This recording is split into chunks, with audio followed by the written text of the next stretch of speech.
This morning, a Washington Post investigation focuses on Russian government interference in our election.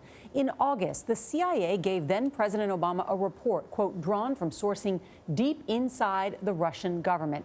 It detailed Russian President Vladimir Putin's direct involvement in a cyber campaign to disrupt and discredit the U.S. presidential race. National security correspondent Greg Miller co-wrote the Washington Post article. Good morning. Good morning.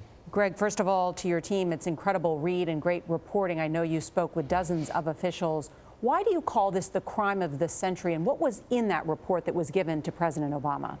I mean, we call it, in political terms, the crime of the century because I think it was an unprecedented assault on a very fundamental mechanism of American democracy, the way we elect our president.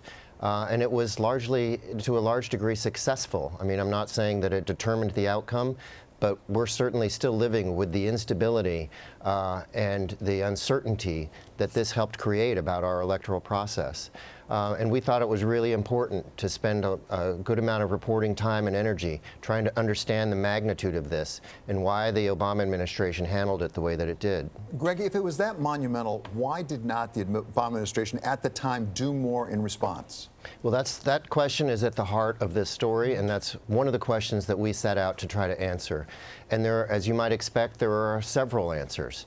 There are some sort of basic tactical answers. The White House was very concerned that if it acted before the election, Putin might just escalate. It might just provoke even more cyber activity by Russia. Things could get a lot worse, was their worry. And then there was a political layer to their concerns. They really were consumed with worry that if they acted, if the Obama administration acted, they would be accused of using intelligence, of using national security as an issue to try to help Hillary Clinton, and they tried to avoid that. And as we say in the story, in a weird way, that ends up boomeranging on them. That ends up meaning that politics did play a major role and was a serious factor in their decisions on how and whether to respond to Russia. And Greg, your reporting showed that this went directly to President Putin. In the past, he had said, well, if it was a Russian person, that he was a patriot. He has repeatedly denied that he was directly involved in this. Your investigation has shown otherwise, right? Right. I mean, that's one of the main revelations in our story, and it's at the very top of the story.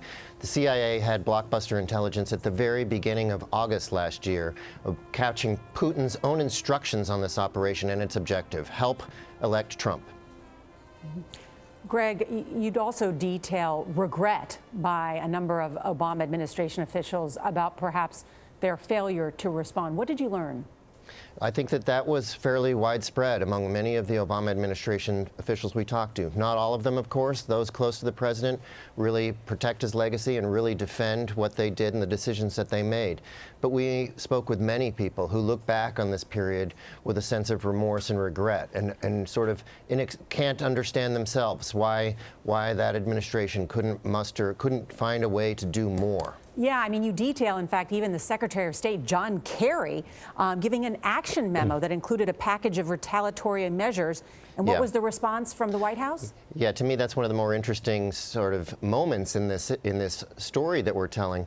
Kerry, before the election, the White House has decided it's not going to do anything punitive toward Russia before the election. But Kerry comes right at the last minute and says, fine, let's do something right afterward then. We have to respond some way, and we should do it right after the votes are counted. And he's basically told, no, we're not listening to that right now. I mean, it just speaks to the deep reluctance to take this on. But Greg, can you explain why this is so important? Because I saw an interview the other day with a voter who said, listen, I'm sick of hearing about this Russian investigation. There's nothing there. It didn't change they did not tamper with the votes. Could you really break down briefly why this matters? Well, I think it matters for many, many reasons. One of them is that U.S. intelligence agencies have already warned this is going to happen again and again. The U.S. hasn't really figured out how to safeguard its electoral process from further interference by Russia. And, I mean, whether this affected the outcome, whether we have President Trump as a result of this operation, we may never get an answer to that question. But the instability that we're living with in Washington right now and the doubt that many Americans have about the security surrounding our basic sort of fundamental mechanisms of democracy was a primary Russian objective and one that they must feel that they accomplished. All right, Greg Miller, thank you very much. We also echo Norah's compliment to you. Great reporting. Thank you so much. Thank you so much. Thank you.